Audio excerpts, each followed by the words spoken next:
Shalom, giving all honor, all praise, and all glory to Yahweh, Bashem, Yahushai, Bashem, Rachak, Wadash. Double honors to the elder apostles and bishops of the great millstone that rule well.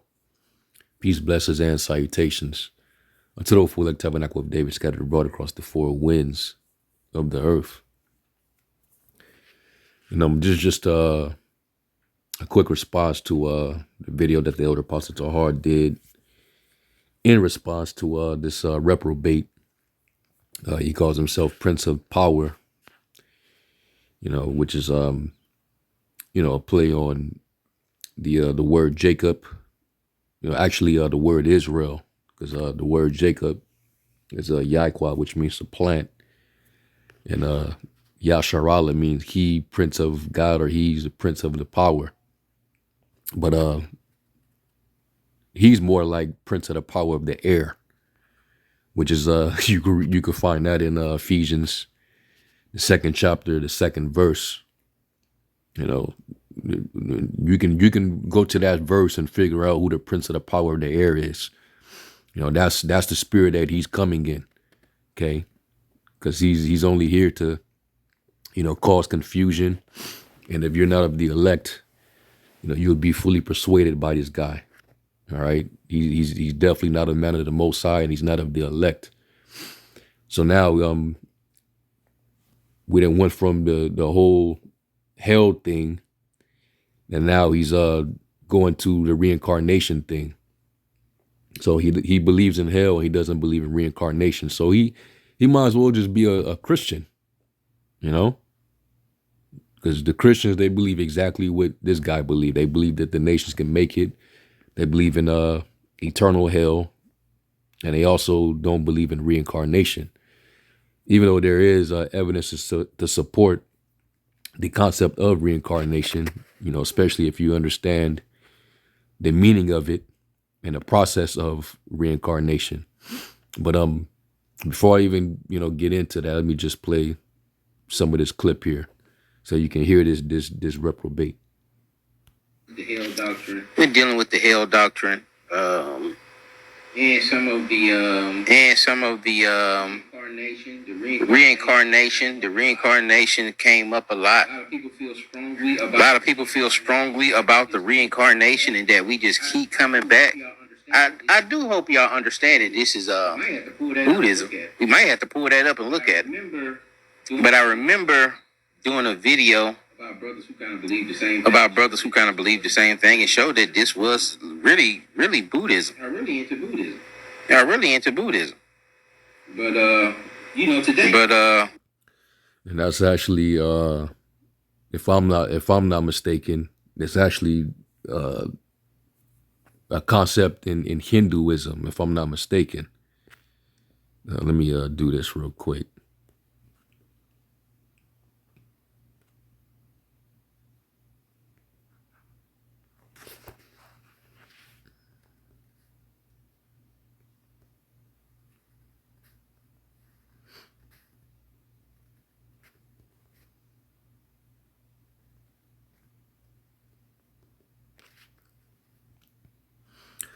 Yeah, so it's Hinduism. Say yes, Hinduism believes in reincarnation, also known as samsara, which is a key tenet of the religion. Is belief that the soul at man is eternal and continues to exist in a cycle of birth, death, and rebirth until it achieves moksha, liberation. The cycle of samsara is influenced by karma, the law of cause and effect, where actions in one life shape the circumstances of the next. All right. Now, also, through their concept, they believe that, when you are reincarnated, you can be reincarnated into another species. All right. Let me see.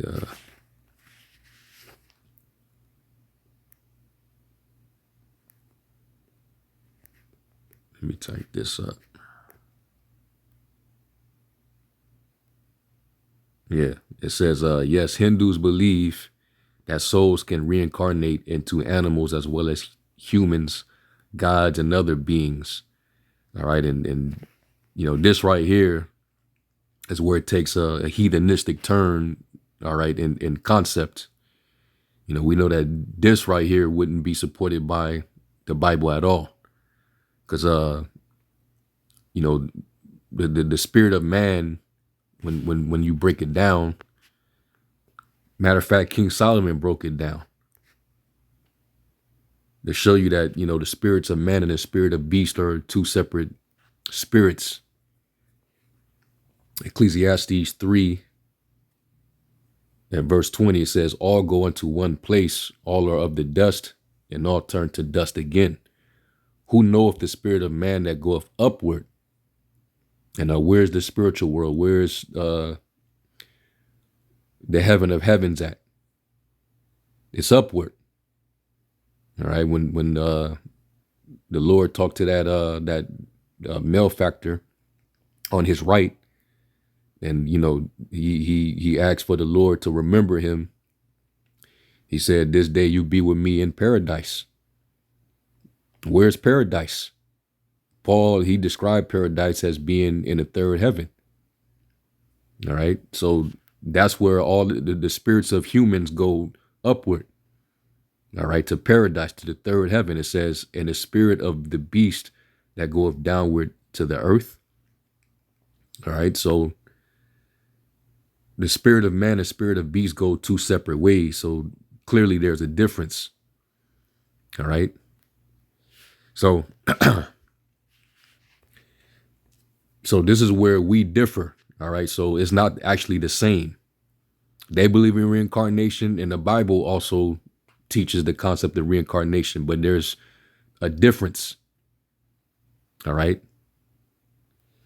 So we know that this is not true, that, the spirit of man after death reincarnates into an animal or another species. All right. There's the glory of man and the glory of beasts. There's a glory of the terrestrial, and there's the glory of the celestial. We all become celestial once we leave the terrestrial. All right. So he said it's a concept of Buddhism, but it's actually Hinduism. But no, we don't teach Hinduism.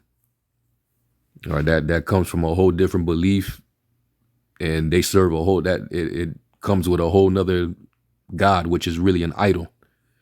All right, which they have different idols that those Elamites, those East Indians, worship. All right, so that's actually a lie, and you need to do your research. All right, you're definitely wrong right here. And that's the problem with these dudes. They're so proud and arrogant that they think they know everything, and they don't. But they'll come right on YouTube and set up a platform and try to challenge the truth, with whatever agenda that they have, and they end up showing themselves that they really are not what they believe they are. All right, this dude right here, he has an arrogant spirit, and you could tell he got a demon. That's why I refer to him as Prince of the Power of the Air. All right, he goes by Prince of Power. You're the devil, man, and you're not spiritual. If you were spiritual, then you would understand the concept of reincarnation and how it plays a part in judgment, which is why when you read that in John, we always go to that. Why did they ask the Lord about the man who was born blind? Where did they get this idea from? We'll go here real quick. John 9 and 1, it says, and as Yahushua passed by, he saw a man which was blind from his birth. And his disciples asked him, saying, Master, who did sin, this man or his parents, that he was born blind? Yahushua answered, neither have this man sinned nor his parents, but that the works of the Most High should be made manifest in him. And that was basically the purpose of why he was born blind. But it was a reason why they asked him that. Did he sin, or did his parents sin that he was born this way? Now, can you sin at birth? Can you sin, while you're in your mother's womb? For them to ask that question, and the Lord, I'm pretty sure if it was a erroneous question, the Lord would have talked to them like he talked to them scribes and Pharisees that was coming with them questions. You do err not knowing the scriptures, nor understanding the power of the Most High. But no, he just simply said, no, well, it's neither, because ultimately it was purposed that the works of the Most High would be made manifest through this guy. All right. So he said it just like that. He didn't rebuke them and, for teaching Hinduism, because they understood that is a reality,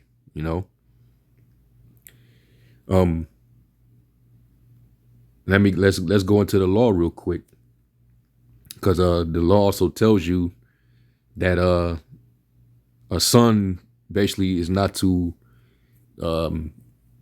take on the punishment of his father for the sins of the father. Neither shall the father take on punishment of the sins of the son. All right, let me see if I can find that. I know it's one in Ezekiel, but I know it goes back to the law. Let me go to Ezekiel, and I'm gonna find where it's originally stated in the law.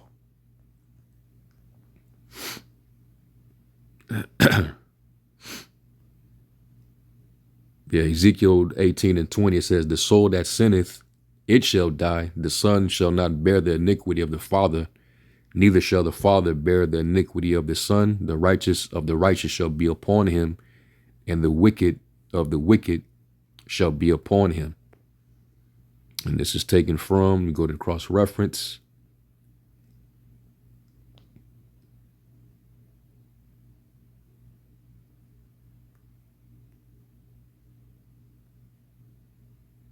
Yep, so it's Deuteronomy 24:16, and it says, the father shall not be put to death for the children, neither shall the children be put to death for the fathers.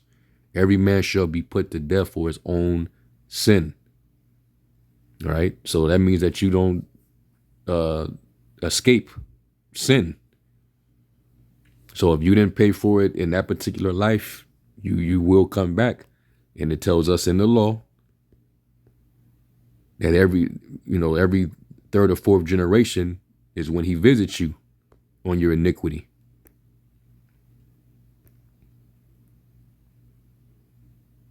This is Numbers.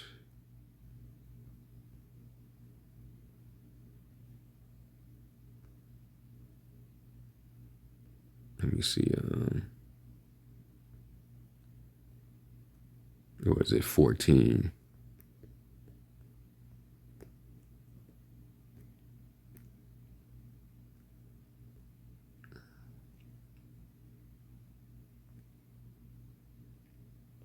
It is Numbers 14:17. It says, and now I beseech thee, let the power of my Lord be great, according as thou hast spoken, saying, the Lord is long suffering and of great mercy, forgiving iniquity and transgression, and by no means clearing the guilty, visiting the iniquity of the fathers upon the children unto the third and fourth generation.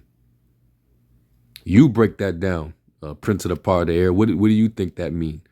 After reading in the law where it says that the father shall not suffer for the iniquity of the son, and the son shall not suffer for the iniquity of the father, but then you come across this law. What is this talking about? Break that down. What does that mean? And we know that the scriptures don't contradict. And why would they ask that question about that man that was born blind? So, but he's this guy is confidently arrogant in what he thinks he knows, trying to make a name for himself, a reputation, by challenging us. Right in the Israelite way, but challenging the men who laid the groundwork. Because I'm pretty sure this guy was nowhere to be found or nowhere around when the elder apostles and even the other men of these other the head leaders of these other groups that come from One West, they were all around way before this guy. All right, he was nowhere to be found. You didn't lay the groundwork. You know, you learned about this seeing guys like the men that I'm mentioning out there on the street. These dudes pop up out of nowhere, and all of a sudden, you know, they're Bible experts, and they're here to debunk and, you know, just like these dudes come out of nowhere, man. And that's why I say this guy, you know, he's a demon. All right, popped out of nowhere like Satan. Anyway, let's finish a little more of this, and we'll get some more scriptures. You know, we didn't touch this topic so many different times. If you can't receive it, then it's not meant for you to receive it. That's why the Lord told them concerning Elijah, if you can, you know, if you can receive it, all right, if you can stomach it, if you can receive it, all right, and not everybody is meant to consume that. That's, you know, it's too spiritual for most, which is why the Lord, you know, he revealed heavy things of the Spirit when he was intimate with his disciples, because they were the ones that were worthy to receive it. All right. So if you can't receive it, then it's something that you can't grasp. All right. And this topic is widely debated, but it's not accepted amongst everybody, because not everybody, you know, have that spirit. So anyway, let's keep it moving. You know, today y'all get to teach me, man. I want to learn. I want to see where y'all. I want to learn. I want to see where y'all getting this from. Where are y'all getting? Where are y'all getting? Well, I'm not going to teach you, because the scriptures say in Matthew 7, cast not thy pearls before swine, neither give that which is holy unto dogs. That, you know, we. And that's why I said worthy. You know, when Yahushua, when he spoke out to the multitude, you know, he used parables for a reason. You know, but when he got, you know, in a private setting with his disciples, that's when he began to make everything plain, and he broke it down to them. All right, and this dude right here, he ain't worthy. So even if he was to, you know, break it down, he's not going to accept it or receive it, because he's not of the Lord's. Let me get that in Matthew. Matter of fact, let me go to the one in Mark, actually. This is Mark 4 and verse 33. It says, and with many such parables spake he the word unto them, as they were able to bear. It's like you're able to hear it. But without a parable spake he not unto them. And when they were alone, he expounded all things to his disciples. You know, because, you know, they were the ones who were worthy, and they were chosen before the foundation of the world. So, you know, it was going to be preordained to be given to such men. And that's how the Lord dealt with his all his prophets as well. Surely he would do nothing but reveal his secrets unto his servants, the prophets. Israel was always rejecting the counsel coming from the prophets. They was always on the wrong side of history. Jake was always on the wrong side. They was always on the opposing side. They was always on the losing team. You know? So we expect Jake to be the same way to this very day. They're going to continue to, you know, kick against the pricks. They're going to continue to oppose the truth, because the truth is not in our people, man. And this is why we only, our audience, you know, our message and audience is channeled for the elect, you know, or the hopeful elect. You know, and if you're not of the elect, you might listen for a period of time. You might like a few things we say, but then something might come up that you can't get over, and you don't fully understand, and you're gonna get offended, and you're gonna unsubscribe and go click on another camp video. That's just how it simply is, you know. But hey, you know, the Lord said, and the apostle just quoted it, you know, give not which is holy to the dog, neither catch your pearl before a swine. You know, because a dog, all he's gonna do is you know, trample upon it, tear it apart. You know, he's not gonna treat it with care. Okay. Just keep coming back. Yeah, that's exactly who did it. You know, that's exactly who I did the video on. I didn't want to say no names. Again, sometimes we feel like I be bullying people. So it wasn't, but yeah, that's exactly who it was. It was Sakari. But we keep coming back, keep coming back. We come back, and then I had the question of, well, what? And shalom everybody, shalom. You know, however you say it, however distinct Hebrew that you use. What's that? Haven Shaya. J Deuce Young. Appreciate y'all following through. Yeah, that's pretty much what we doing. Yeah, that's pretty much what we doing, man. Saying that we can stay wicked. Like what? What's the? Who said that? Who said we can stay wicked? What do you? So, you know, they'll argue with us and try to challenge us, and then give false narratives that we've never said, to use that to argue with. We just simply say that you're regenerated after every 3 or 4 generations, and you don't get away, like the law say. It doesn't clear the guilty. So you come back in your next life, and something evil happens to you, you did something. Like, for example, so if a child, he only this is his first and only life ever living on earth, and he gets hit by a stray bullet. That child never had a chance to live and learn right from wrong. He never got a chance to know what sin is. He never got a chance to learn the law. He was never tutored in the law. So he just, you know, get hit by a stray bullet in the hood. Where do you say he go? He's gonna automatically go to heaven? He didn't have a chance to do neither good or bad. So how do you judge where he goes? Since y'all believe in the concept of hell, it's foolishness, man. And Job says, whoever perished being innocent. So if a child dies and we know that children are innocent, what exactly?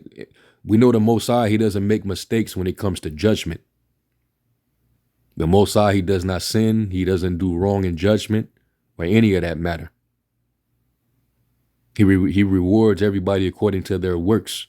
So do those children, when they get hit by stray bullets or they get ran over by a car, what were the works that they did to warrant that? You got to explain that. Reincarnation pretty much makes the most sense. It was something you did in your past that you didn't pay for, that you paying for in the next life. You're back in another body generations later. All right. And that's where the judgment plays out. And was it Second Esdras? It tells you, shall we live again? Because they always quote that one verse in Hebrews where it talks about, you live once, then the judgment. Second Esdras, 14.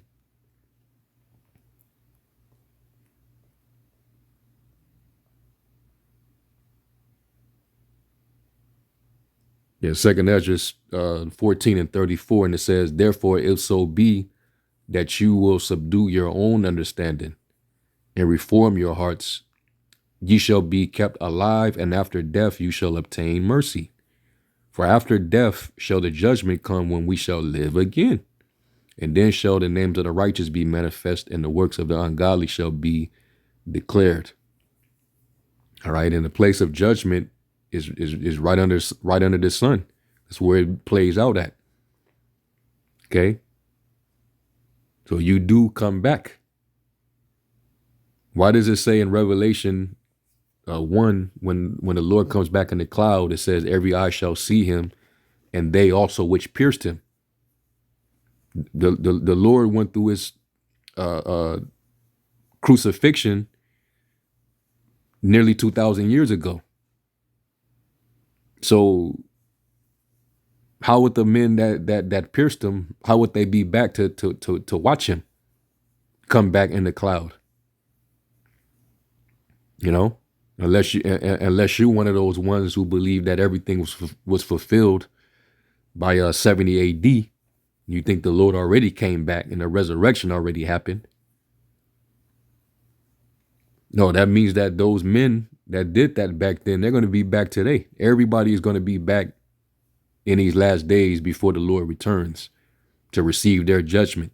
So that means that you have to have been born back, all right, in the flesh, because that's what the word reincarnation mean. Re meaning back, in meaning in, incarnate means flesh. Even Job understood that he would be back. All right. He said the worms of his body. Let me get that. Was it Job 19? No, not there. Yeah, here we go. Job 19 and 25. It says, for I know that my Redeemer liveth, and that he shall stand at the latter day upon the earth. Job, he didn't live in the latter day, right? It says, and though after my skin worms destroyed this body, the body that he was in at that time, it says, yet in my flesh shall I see God, the power. Okay, so he's basically bearing witness to, the fact that in the future, he's prophesying that, hey, I'm going to be in my flesh, and I'm going to actually see him return. I'm going to see him with my bodily eyes. It says, whom I shall see for myself in mine eyes. So he's going to have, that means he's going to be in a body. All right. You got to be in the flesh to have eyes, and not another, though my reins be consumed within me. So I don't see how more crystal clear you can get with that. So we don't have to just go straight to Elijah the prophet being John the Baptist. That's the most obvious one. Most Christians, they like to debate that. Oh no, it's not. He wasn't being literal. It was just symbolistic of Elijah, the spirit of Elijah coming back. He's just fulfilling a role of Elijah. That's what that means. It doesn't mean that he is Elijah coming back. The Lord specifically said he is Elijah, which was forth to come. He said, if you can receive it, and they was even comparing him to other prophets. Which prophet is he? Is he Elijah? Is he Jeremiah? Is he Isaiah? So they knew that the prophets, they come back in their lot. So, I mean, it's a lot of evidence all throughout the scriptures. Now, I'm going to end with this. I just went into Grok, right? And I says, I typed in, there is evidence of reincarnation in the Bible, ? The Bible does not explicitly mention reincarnation as a doctrine, and traditional Christian theology generally rejects it. Because the Lord ain't dealing with Christianity, man. All right, it's man-made theology. We're going based off of the book and based on the Holy Spirit. all right, which gives you the understanding. It says emphasizing resurrection instead. And people, a lot of people, they get it confused as well. They challenge us and come against us because they believe that teaching reincarnation negates the resurrection, and that's not what we teach. We believe in the resurrection. When the Lord died and came back and rose after the third day, that was resurrection. The people that came out of the graves after he resurrected, that was a resurrection. And also in this day and age, we believe that brothers that died in his truth, that believed on the Lord, they're going to be resurrected. All right. But that doesn't negate the concept of reincarnation. All right. But we believe that, this is the lifetime where we're going to see the Lord, and that's when the resurrection is going to happen, even though we've been generated, throughout the course of time. It says, however, some people point to certain passages as possible hints of reincarnation, though these interpretations are debated and not widely accepted. Yeah, it's not widely accepted because, it's not given unto them. The Lord told his disciples, because to them it is not given, but to you it is given. Okay. And then, of course, John 9, that's one of the examples that I brought out. If you can't see how crystal clear that is, then it's definitely not meant for you. Okay.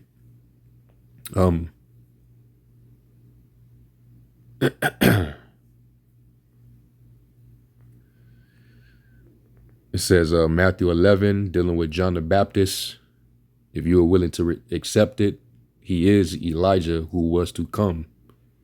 Some see this as evidence of John being a reincarnation of Elijah. Orthodox Christian interpretations, though, view this as John fulfilling Elijah's prophetic role, not literally being Elijah reborn.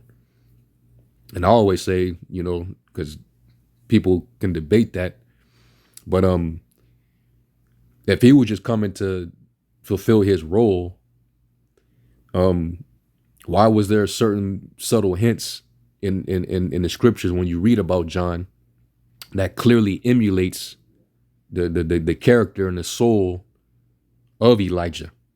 Like little details, like they both wore a leather girdle.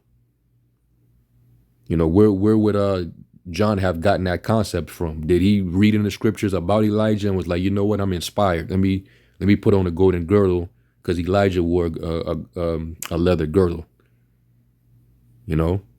Elijah run into the wilderness away from the prophets of Baal. And he actually dwelt in the wilderness for some time. Well, John the Baptist, he was in the wilderness and people thought he was crazy. All right. He was bold, courageous, because, he rebuked those prophets of Baal for the idolatry. John, he was put to death in the prison after he rebuked Herod for committing adultery with his brother's wife. All these different little characteristics, and you're going to tell me this is not the same soul, the same spirit that he wore. Elijah wore was it camel's hair? All right, and then John the Baptist, he wore a garment of hair. So all those little characteristics being parallel to this to both individuals is not coincidence. It's not coincidental. Unless y'all saying when he says he shall come in the spirit of Elijah, so are y'all implying that he's coming in a familiar spirit? Or is this literally the spirit of Elijah? This is Elijah, all right, who was in the past, who was a prophet, who came back in another incarnation as a prophet.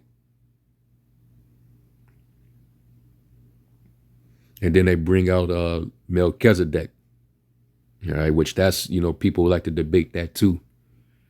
All right. Well, we believe that that was one of the cycles of Yahushai. You know, he came back in different formations. You know, Melchizedek was one, and you know, there's I can we can always go into this in a different lesson, and I'm pretty sure there's a plethora of videos where brothers break this down already. But he's one. King Solomon is one. All right, we go into that as well. So it's just a concept that, you know, if you're spiritual, you'll be able to receive it. But if you're not, you know, if you're a natural man, it's going to be foolish to you. You're not going to understand it. You're going to reject it. It's not going to make sense to you. All right, so yeah, this dude, he, you know, we don't expect reprobates like this to get it. Okay, so I'm gonna cut it there, and it's just my response. The reincarnation is not biblical, demon. All right, and this is the prince of the power of the air. That's what I call him, because he ain't nothing but a damn reprobate. And to quote Titus, you know, to the believing, all things are pure. You know, but to the unbelieving is nothing pure, because you're a reprobate. So anyway, with that, I'm gonna give all honor, praise, and glory to Yahweh Shem Yahushai. To the next one, Shalom.